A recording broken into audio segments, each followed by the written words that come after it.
What's going on, guys? It's Eric again, back with another video.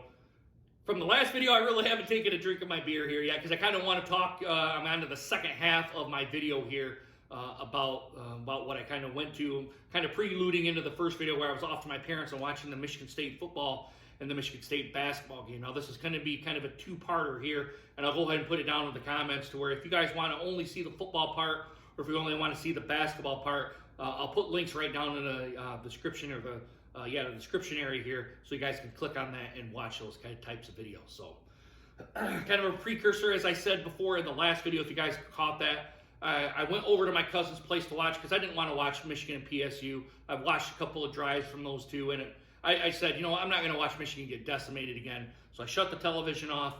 I went over to my cousin's place and watched Michigan State, and I watched the Michigan State basketball and the football team. The first one was the Michigan State football team. I was quite surprised to see how sloppy Northwestern was.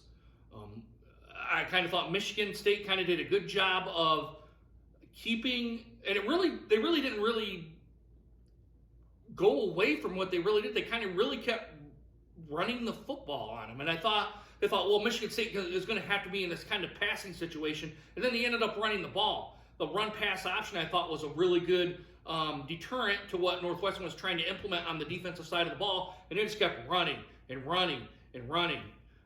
I think Mel Tucker has probably got that team to come around a little bit to say, look, guys, if we can continue to do this this running first style of football on here and kind of do a 3 yards and a cloud of dust kind of stuff, even though they were picking up, I think, a little bit more than that, we can really be successful here. And that was kind of the precursor coming into the second half. It was kind of more of the same there. They kind of really kept running the ball. Michigan State really couldn't pass the ball, really. And I was kind of surprised that Northwestern didn't put more people in the box to try to stop the run because they obviously couldn't pass the ball at all. There was a couple of holdings and some pass interferences on Northwestern's side that really didn't help them any, which kind of ended up being it to the Spartans' win that day. But I was really surprised at how effectively that Michigan State ran the football. And that was really the only, the big takeaway of that game was. They really couldn't pass the ball at all. The defense, I thought, played decent, you know, not good football, but decent football, enough to do enough to win. But my cousins were like, why isn't Michigan State passing the ball when they really should pass the ball? At least continue to try to pass the ball. That was the thing. That run-pass option that I kind of preluded to earlier was a really good deterrent on the Michigan State football team. Now, I haven't watched too much Michigan State football. I'm more of a Michigan fan than I am a Michigan State football fan, but I was really impressed by what I saw by Michigan State. They continued to run the ball there and get good yardage on it, and it ended up kind of winning the football game. And the turnovers that happened on them, one was kind of really towards the Northwestern side of the ball, really helped Michigan State upon getting that win on Saturday. So there really wasn't much more to say other than that. I think Mel Tucker is trying, I think they can build something off of this win, especially if they can get the running game kind of continuing on with the next game, which I don't know if they're going to play against Ohio State. We're going to have to go ahead and see with the COVID outbreak that they've gotten down there in Columbus. So moving on to Michigan State football here, or excuse me, Michigan State basketball. I was really impressed by what I saw with the Michigan State basketball team. I personally think, based on what I saw, the backups that were in there did a better job of defense than the starting five for them.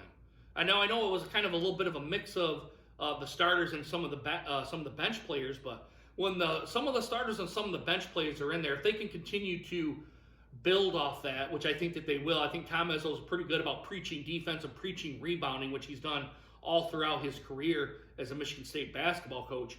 This team could go pretty far. And I'm talking about maybe possibly another Final Four appearance, even if we get that far with the COVID stuff going on in the country right now.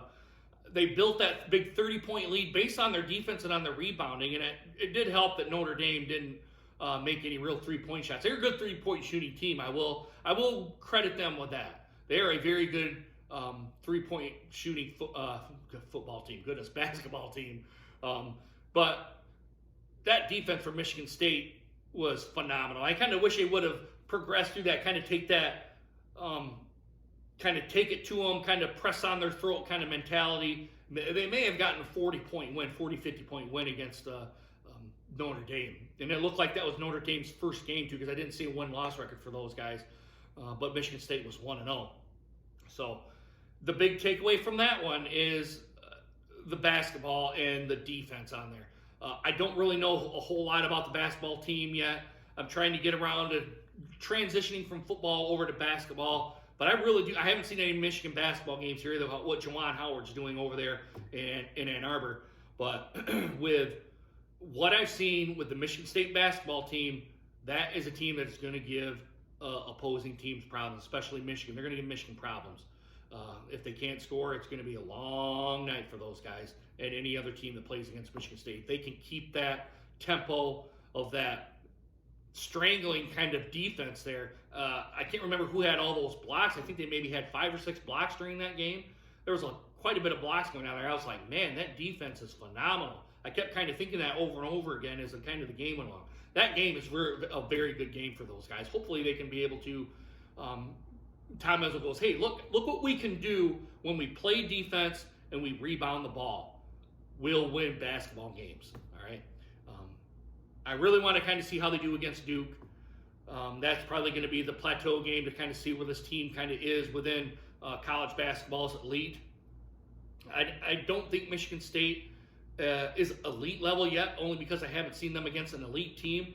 But if they do that against Duke, dude, the sky is the limit for this Michigan State basketball team. And possibly, if they continue to do that, if they continue to go into places like that and they play that style of defense and if they get those rebounds, guys, this team is going to do very, very well. I will say on the offensive end, when the guys are a foot away from the basketball, dunk the basketball. Don't do those little bunny layups.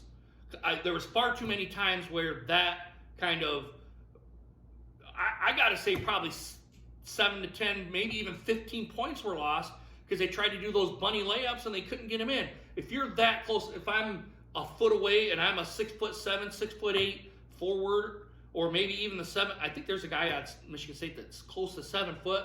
If I'm that close to the basket and I have a wingspan of those guys, I'm fucking dunking that basketball in their face and demoralizing the other team. Because if you do that, they're going to get frustrated. They're going to start doing fouls that the other team normally wouldn't do. It's just going to be in their favor to do that. I wish they would just dunk the basketball instead of doing those little bunny layups here. That kind of really frustrated me to see that team just give away points, kind of more or less, because they couldn't put the basketball into the hoop there. When you're a foot away from, and sometimes they were even closer than that, a foot or closer, dunk the fucking basketball. All right, just shove it in their face, because that team can shove it in their face with the Tom Izzo style of defense and the rebounding that they can do there. They should be able to just pound teams. All right. That's kind of where I'm at with the Michigan State football and basketball team. I was really impressed with both teams on Saturday. I actually think that Michigan State is probably in the running, got to be in the running for the national championship if they can kind of keep this pace up and just demoralize teams like they did against Notre Dame. All right. Let me know what you guys think kind of down in the comments down below. Also, please consider hitting that subscribe button and make sure you hit that bell notification so you guys get more videos just like this one. All right, guys, I got to upload both of these videos. You kind of see them probably one day apart here. So I got some kind of editing to do and getting these videos uploaded. All right, guys, I really hope you guys enjoyed this video, and I hope to see you guys again soon. Deuces. Take care, guys, and I better drink my beer.